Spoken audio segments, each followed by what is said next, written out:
प्रिय छात्रों नमस्कार। एनसीईआरटी गणित कक्षा 10वीं में आपका स्वागत है।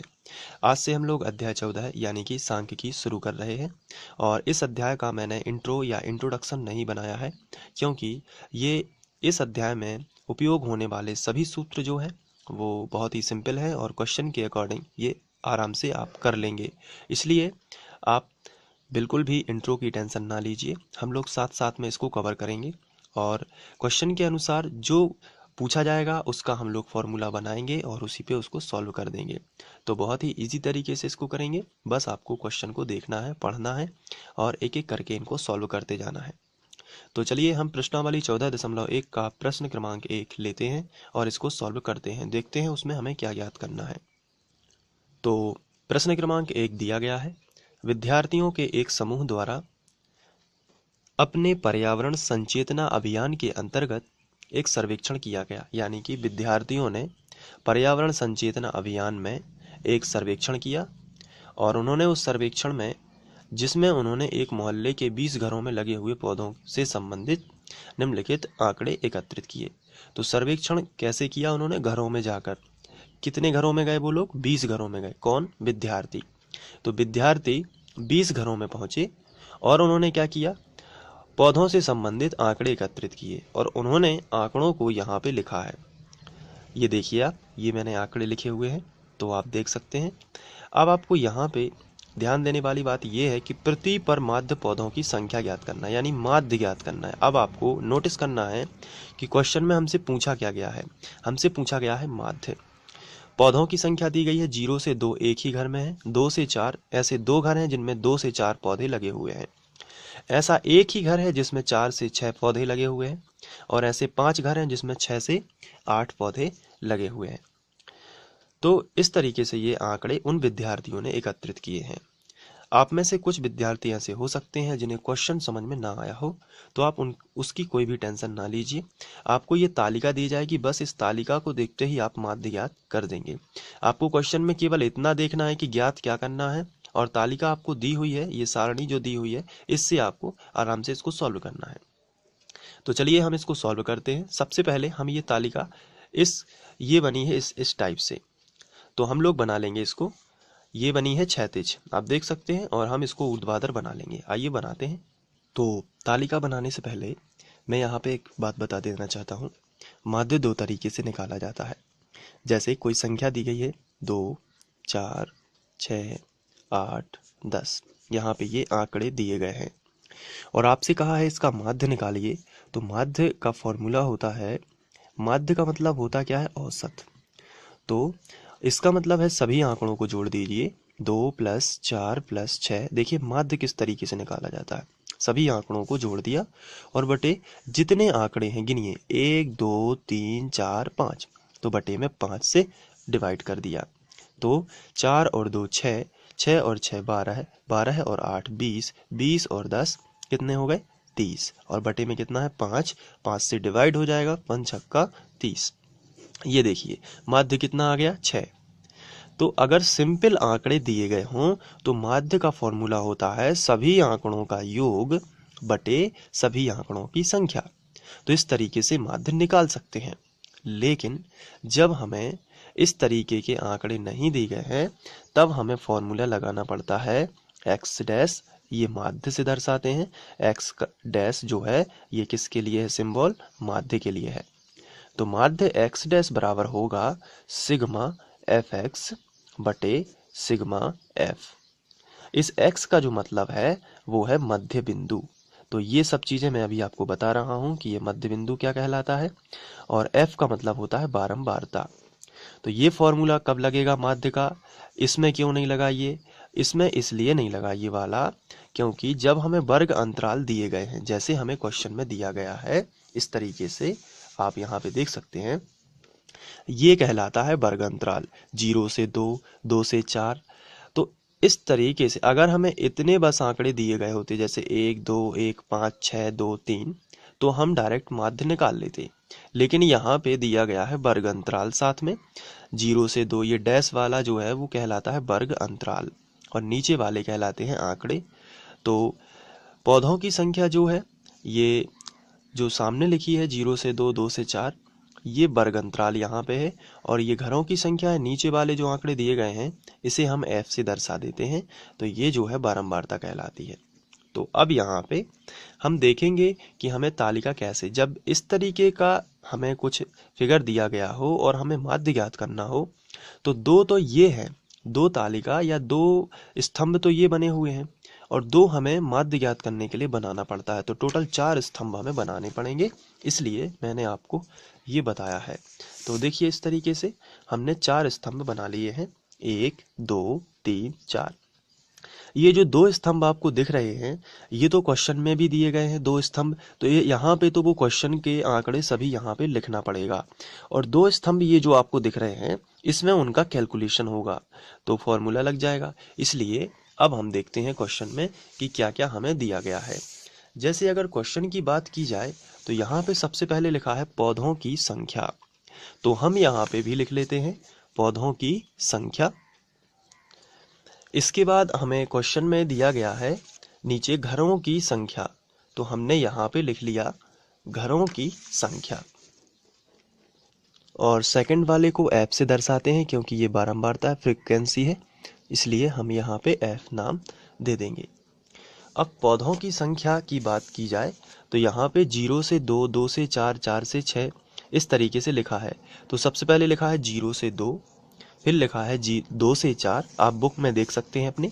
तो मैं यहाँ पे लिखना स्टार्ट करता हूँ 0 से 2, फिर 2 से 4, फिर 4 से 6, फिर 6 से 8,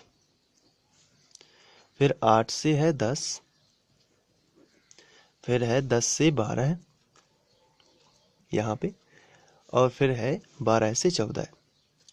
ये हमने यहाँ पे लिख लिया। अब इनको थोड़ा आगे बढ़ा देते हैं। इसके बाद हम आगे लिखेंगे घरों की संख्या। तो क्वेश्चन में हमें घरों की संख्या जो दी गई है आप बुक में अपने देख लीजिए। 1, इसके सामने फिर लिखना है 2, फिर दिया गया है 1, फिर 6 से 8 में दिया गया है 5, फिर 8 से 10 में दिया गया है 6, और फिर 10 से 12 में दिया गया है 2, और इसके बाद 12 से 14 में दिया गया है 3। तो यहाँ पे हमने ये सब लिख लिया। अब हम इसके बाद यहाँ पे ये वाली लाइन क्षैतिज लाइन खींच लेते हैं। तो इस तरीके से हमने लाइंस खींच ली। अब आपको भी एग्ज़ाम में ऐसी लाइन खींचना है, उससे क्या होता है सभी आंकड़े स्पष्ट दिखाई देते हैं कि इसके ये हैं और इसके ये हैं। अब हमें मध्य बिंदु x निकालना होगा। माध्य निकालने की ये प्रोसेस है, आपको एक एक बात ध्यान रखनी है। तो हम यहाँ पे लिखेंगे मध्य बिंदु x, मध्य बिंदु, तो हम यहाँ पे इसे मध्य बिंदु लिख लेंगे। अब इन दोनों को जोड़कर मध्य बिंदु कैसे निकालते हैं वो देख लीजिए। जैसे यहाँ पे लिखना है, यहाँ पे भी मध्य बिंदु लिखना है, यहाँ पे हर जगह इन दोनों को जोड़कर 2 का भाग दे दीजिए। तो यदि हम जोड़ें तो रफ में देखिए 0 + 2, इन दोनों को जोड़ दिया। दोनों वर्ग अंतराल जो है, ये जो वर्ग अंतराल दिया गया है इसको जोड़ दीजिए 0 + 2 और बटे कर दीजिए 2। तो 0 का कोई मतलब नहीं है यहाँ पे, तो 2/2 बराबर कितना आया 1। तो इसका मतलब ये है कि इन दोनों का मध्य बिंदु कितना है 1 है। यहाँ पे लिख दीजिए 1। इसके बाद 2 और 4 को जोड़िए, 2 + 4 बटे और इसका आधा कर दीजिए। ये देखिए इन दोनों को जोड़कर इसका आधा करना यानी बटे में 2 करना। तो 4 और 2 कितने हो जाएंगे 6/2, 2 तिया 6। तो यहाँ पे कितना आएगा 3। अब इस पैटर्न को समझ लीजिए। यहाँ पे 0 में 1 बढ़ाया तो मध्य बिंदु आया, 2 में भी 1 बढ़ाया तो मध्य बिंदु आया। देखिए यहाँ से 0 के बाद क्या आता है 1, 2 के बाद क्या आता है 3, इसलिए 4 के बाद क्या आता है 5। तो यहाँ पे अब आप कैलकुलेट ना करके डायरेक्ट लिखिए। 6 के बाद कितना आता है 7, 8 के बाद कितना आता है 9, और 10 के बाद कितना आता है 11, और 12 के बाद कितना आता है 13। तो आपको अब कैलकुलेट करने की ज़रूरत ही नहीं है, आप डायरेक्ट यहाँ पे लिख लीजिए, बस पैटर्न को समझ लीजिए कि 0 और 2 से कितना आया था 1, 2 और 4 से कितना आया था 3। इसका मतलब 0 में 1 बढ़ाते हैं तो 1 बनता है, और 2 में 1 बढ़ाते हैं तो 3 बनता है। तो 4 में भी 1 बढ़ाइए तो 5 हो जाएगा। तो इस तरीके से जल्दबाजी हो जाएगी और आपको एग्जाम में समय भी नहीं लगेगा। लास्ट वाला जो पॉइंट है वो इन दोनों का गुणा होता है f इंटू एक्स, तो हम यहाँ पे लिख लेते हैं एफ एक्स। तो ये आखिरी वाला स्तंभ है, इसको भर लेते हैं। एफ एक्स यानी f का x में गुणा करेंगे, यानी कि इसका इसमें गुणा करेंगे, यहाँ लिखेंगे, इसका इसमें गुणा करेंगे, यहाँ लिखेंगे, और ये क्रमानुसार चलता जाएगा। तो 1 का गुणा 1 में किया तो 1 एकम 1 आया, और 3 का गुणा 2 में किया तो 3 दूनी कितना हो गया, 6 हो गया, 5 एकम 5 हो गया, 7 पौने 35 हो गया, और 9 6 54 हो गया, और 11 दूनी 22 हो गया, और 13 तिया 39 हो गया। तो इस तरीके से आप जोड़ देंगे। अब नीचे योग करने के लिए आप एक स्तंभ और बना लीजिए इस तरीके से। अब यहाँ पे जब ये वाला स्तंभ का योग होगा एफ एक्स का, तो योग के लिए बोलते हैं सिग्मा। ये योग हो गया, और किसका योग है ये, तो आंसर है एफ एक्स का योग है, इसलिए यहाँ पे आपको लिख देना है एफ एक्स। तो सिग्मा एफ एक्स बराबर, और इनको जोड़ लीजिए। तो यहाँ से लेके हम यहाँ तक सब अंकों को कैलकुलेट करेंगे, यानी कि जोड़ लेंगे। अब जोड़ना तो आप सभी जानते हैं, और जोड़ने के बाद जो आएगा वो यहाँ पे लिख लेते हैं। तो चलिए इन सभी आंकड़ों को एक एक करके जोड़ लेते हैं। तो ये आ रहा है 162, तो हमने यहाँ पे लिख लिया 162। अब इसके बाद माध्य का जो फॉर्मूला होता है वो होता है सिग्मा एफ एक्स बटे सिग्मा एफ। तो सिग्मा एफ एक्स तो है अपने पास, लेकिन सिग्मा एफ तो नहीं है अभी। तो सिग्मा एफ कैसे आएगा, जब एफ का सिग्मा करोगे यानी एफ का टोटल करोगे, तो एफ ये है, तो यहाँ पे हम सिग्मा एफ लिखेंगे। आपको ध्यान रखना है कि सिग्मा एक्स नहीं करना है, सिग्मा एक्स नहीं होगा, मध्य बिंदु का सिग्मा कभी नहीं होता, सिग्मा एफ एक्स होगा या सिग्मा एफ होगा। तो यहाँ पे सिग्मा एफ करेंगे, तो इन सब को जोड़ेंगे। तो क्वेश्चन में भी लिखा है कि 20 विद्यार्थी हैं, 20 घर हैं, तो यहाँ पर घरों की संख्या 20 ही है, इसलिए हम इनको जोड़ेंगे तो 20 ही आपको मिलेगा। तो ये देखिए इन सभी को जोड़ने से हमें मिलता है 20, तो हमने यहाँ पे लिख लिया 20। अब हम ये वाला फॉर्मूला लगा देंगे, दोनों के मान है, बस डिवाइड करना है और आसानी से ये हल हो जाएगा। तो चलिए हम माध्य निकाल लेते हैं। तो हम यहाँ पे लिखते हैं आंकड़ों का माध्य एक्स डैश बराबर सिग्मा एफ एक्स बटे सिग्मा एफ। ये हमने फॉर्मूला लिख लिया। सिग्मा एफ एक्स है 162, तो हमने यहाँ पे लिखा 162 बटे सिग्मा एफ है 20, तो हमने ये लिख दिया 20। अब यहाँ पे कैंसिल करते हैं। तो सबसे पहले 2 से कैंसिल करेंगे, 2 एकम 2, 0 ज्यों का त्यों, 2 अट्ठे 16 और 2 एकम 2। तो आंसर आएगा 81 बटे 10, और बटे में एक शून्य है इसलिए एक अंक बाद दशमलव लगा देंगे, तो यह आएगा 8.1, और यही अभीष्ट माध्य होगा।